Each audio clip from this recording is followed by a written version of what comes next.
Have you ever wondered what happens when the kindest, most empathetic individuals finally reach their breaking point?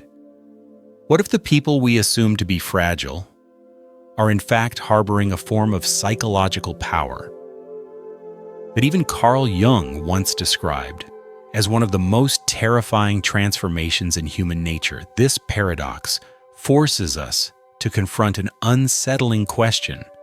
Are the most compassionate among us also the most dangerous once they awaken to their full potential? Carl Jung, one of the foundational figures in modern psychology, meticulously documented patterns that shook his understanding of human behavior. Among his most striking observations was the transformation of highly empathetic individuals. At first glance, these patients appeared broken, submissive, and endlessly forgiving. They absorbed the suffering of others, tolerated betrayal, and carried the emotional weight of dysfunctional families, unfaithful spouses, and manipulative friends. They apologized for existing, downplayed their wounds, and convinced themselves that their depression or anxiety was their own fault. In Jung's words, they functioned as the emotional shock absorbers of their social systems. But Jung's clinical files from Zurich revealed a darker and far more complex picture. These individuals were not merely victims, they were silent observers. As he listened to their stories, he realized they were unconsciously recording the smallest details about those who had harmed them, their triggers, insecurities, emotional weaknesses, and behavioral patterns. While society dismissed them as overly sensitive, Jung discovered that their minds were operating at a level of analysis far beyond ordinary intuition. Their silence was not only submission, it was data collection. What unsettled Jung most was not their suffering, but their potential. When an empathetic individual reached what he called the breaking point, the transformation was sudden and irreversible. The catalyst was almost always betrayal, not from a stranger, but from someone deeply trusted, often a partner, parent, or close friend. The recognition that they had ignored the obvious signs of deception ignited a process of what Jung identified as shadow integration.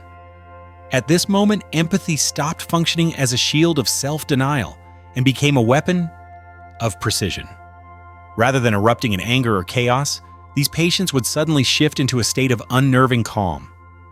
Jung described this moment as the union of analytical insight with emotional intelligence. They did not lash out blindly. Instead, they articulated the truth with surgical accuracy, exposing lies, manipulations, and hidden motives, with a clarity that left abusers defenseless. This was not revenge, but revelation. What others perceived as intuition, Jung reframed as advanced pattern recognition, the capacity to process emotional and behavioral data with near-clinical precision. Through decades of observation, Jung concluded that empathy, when combined with accumulated betrayal, could produce not fragility, but psychological mastery.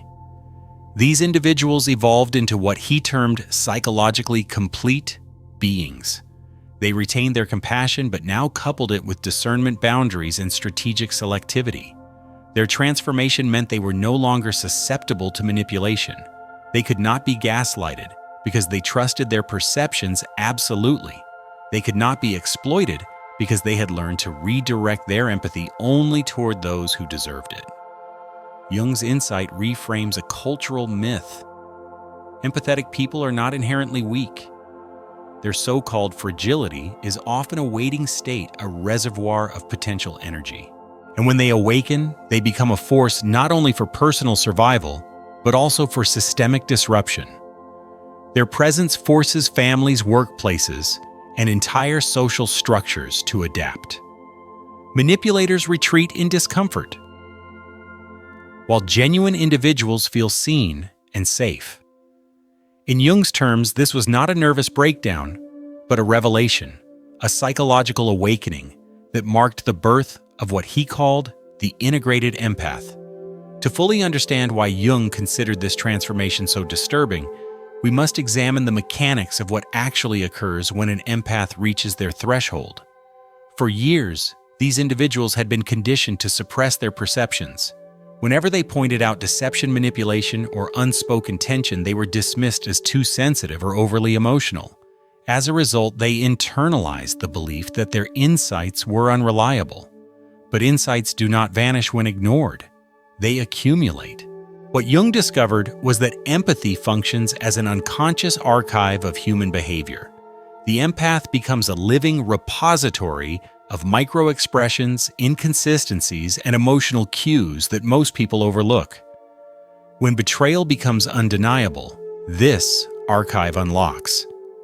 Jung called this the event of clarity. At this moment, the empath recognizes that they were never imagining things, that the lies and manipulations were visible to them all along, and that their silence enabled their own suffering. The realization is devastating but also catalytic.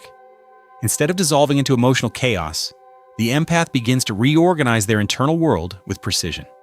They stop doubting themselves and begin to trust their perceptions. From a clinical perspective, Jung saw this as the integration of the shadow, the process by which an individual reclaims the parts of themselves that were repressed, such as anger, intelligence, or assertiveness. This integration does not produce cruelty. It produces clarity.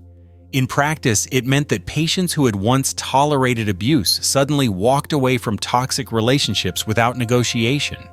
They ended ties with manipulative family members without endless confrontation. They no longer sought validation from those who exploited them. Their lives, often stagnant for years, began to transform in months. Jung noted that they became what he termed, selectively, empathetic. They retained their deep capacity for compassion, but learned to direct it only where it was deserved and sustainable. Perhaps the most striking detail in Jung's notes was how this change altered not just the empaths themselves, but the entire social systems around them. Families that once relied on them as emotional dumping grounds were forced to adapt. Alcoholic parents could no longer offload guilt. Manipulative siblings lost their psychological target. Friends who depended on their endless forgiveness suddenly found themselves exposed. Jung called this the mirror effect of the empath. By refusing to carry the dysfunction of others, these individuals reflected back the truth of those dynamics with an almost unbearable sharpness. The presence of an awakened empath created a destabilizing ripple. People who were authentic felt liberated in their company because they sensed a rare form of psychological safety. People who were dishonest, however, found themselves unsettled, even fearful. Jung recorded how abusers, manipulators, and narcissists instinctively avoided these transformed individuals, in the same way predators avoid environments where their tactics fail. He described it as the empath's transformation into a living detector of truth. Their calm presence revealed deceit without accusation. Their eyes, sharpened by years of observation, made dishonesty uncomfortable and unsustainable. Jung's clinical astonishment deepened when he began testing these individuals in controlled settings. He would introduce them to colleagues or strangers without providing any background. Within minutes, they could identify traumas, unresolved childhood wounds, or professional insecurities with accuracy rates surpassing 95%. Importantly, they were not mystical seers. They were not relying on supernatural powers. Their abilities emerged from an extraordinary attentiveness, an unconscious mastery of human pattern recognition. What others called intuition was in reality advanced data analysis. This revelation presented Jung with an ethical dilemma: if empaths could develop such diagnostic precision naturally, what did it mean for the future of psychotherapy? Could decades of professional training be rivaled by individuals who had endured years of emotional abuse? Could society learn to recognize and cultivate these abilities without waiting for a traumatic betrayal to trigger them? Jung wrestled with these questions, sensing that he was observing not pathology, but a potential evolutionary leap in human psychology. As Jung followed these cases, he began to chart consistent phases in the transformation of empaths. The first was recognition. This occurred when the individual stopped dismissing their perceptions as exaggerations and began to validate their own emotional intelligence as legitimate data. They recognized that their anger, intuition, and discomfort were not flaws, but signals. Recognition marked the beginning of reclaiming aspects of the self that had been systematically repressed. The second phase was integration. Here, light and shadow, the parts of the self celebrated by society, and those condemned, were united. The empath acknowledged not only their compassion and kindness, but also their capacity for discernment, assertiveness, and even calculated precision. Jung observed that once integrated, these individuals could be extraordinarily kind to those who deserved it, and ruthlessly accurate with those who did not. This balance shattered the stereotype that empathy and strength are mutually exclusive. Integration produced individuals who embodied both qualities in harmony. The third phase was application. This was where Jung's fascination reached its peak. Empaths who had integrated their shadow learned to use their emotional intelligence strategically rather than defensively. They became what he described as psychological architects, able to navigate human systems with uncanny precision. In practice, this meant they could detect manipulation before it took root, anticipate relational dynamics, and make decisions with exceptional clarity. They were no longer reactive. They were proactive, neutralizing toxicity before it had the chance to damage them. For Jung, the implications were profound. These individuals had become immune to the most common forms of psychological abuse. Gaslighting, a tactic designed to destabilize perception, failed against them because they trusted their perceptions completely. Emotional blackmail lost its power because they no longer feared disapproval from manipulators. Betrayal no longer shattered them because they could see it unfolding before it reached its climax.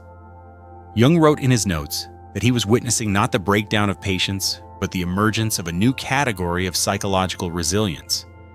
Yet this transformation was not limited to personal survival. Jung noticed that integrated empaths often flourished in professional and social domains. They built businesses that succeeded because they could anticipate client needs before those clients articulated them.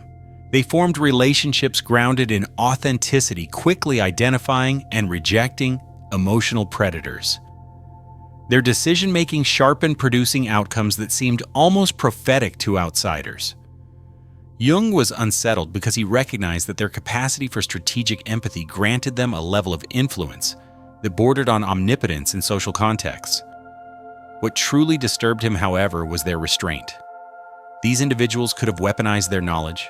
They could have manipulated others with ease, using their insights to dominate or destroy. Yet consistently, Jung found that they chose not to. Instead of retaliating, they disengaged. Instead of humiliating their abusers, they cut ties silently and rebuilt their lives on their own terms. This demonstrated that empathy, once integrated, was not diminished but refined into a selective and intentional force. Jung coined the term integrated empath to describe this state, a person who retains their capacity to feel deeply, but now combines it with wisdom, boundaries, and agency. They were no longer passive recipients of suffering, but active shapers of their environments. They exemplified what he saw as the next stage of human psychological evolution: individuals who could experience everything without being destroyed by it, who could love deeply without losing themselves, and who could discern truth without the need for aggression. For society, this raised unsettling possibilities. If more empaths reached this stage, social dynamics would shift dramatically. Sent systems reliant on silent carriers of dysfunction, families, workplaces, even political structures would destabilize. Abusers would lose their leverage. Manipulators would find themselves powerless. And authentic relationships, though fewer, would thrive with unprecedented strength. Jung feared and admired this reality, in equal measure recognizing that integrated empaths were both a threat to established dysfunction and a model for healthier human interaction. Jung's later writings revealed that what most disturbed him was not the suffering of empaths, but the permanence of their transformation once it occurred. Once awakened, they did not return to old patterns of self-sacrifice. They no longer apologized for their boundaries, nor did they doubt their perceptions. They became, in his words, psychologically untouchable. This was not invincibility in the physical sense, but an unshakable internal architecture. Their identity, once porous and defined by others, became solid, self-directed, and sovereign. This sovereignty manifested in their daily lives with striking clarity. Integrated empaths exited abusive relationships without dramatics, severed ties with toxic relatives without guilt, and redesigned their personal and professional worlds strategically. They were still compassionate, but their compassion flowed selectively, guarded by discernment.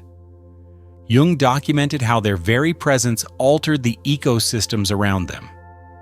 Dysfunctional systems crumbled not because they actively destroyed them, but because they simply stopped participating in them. The removal of the emotional shock absorber forced everyone else to confront their unresolved issues. Jung identified this ripple as the mirror effect. Healthy individuals grew stronger in the company of awakened empaths, while toxic individuals floundered. Manipulators felt exposed, stripped of their usual psychological cover.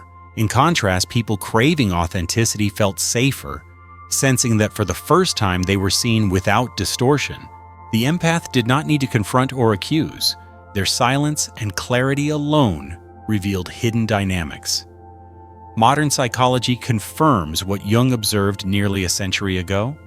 Empaths who integrate their shadow become highly accurate detectors of deception, resilient against gaslighting, and capable of wielding emotional intelligence as a strategic tool. They do not abandon their sensitivity, they refine it into precision. Jung called this love with boundaries a form of care that preserves dignity without enabling dysfunction.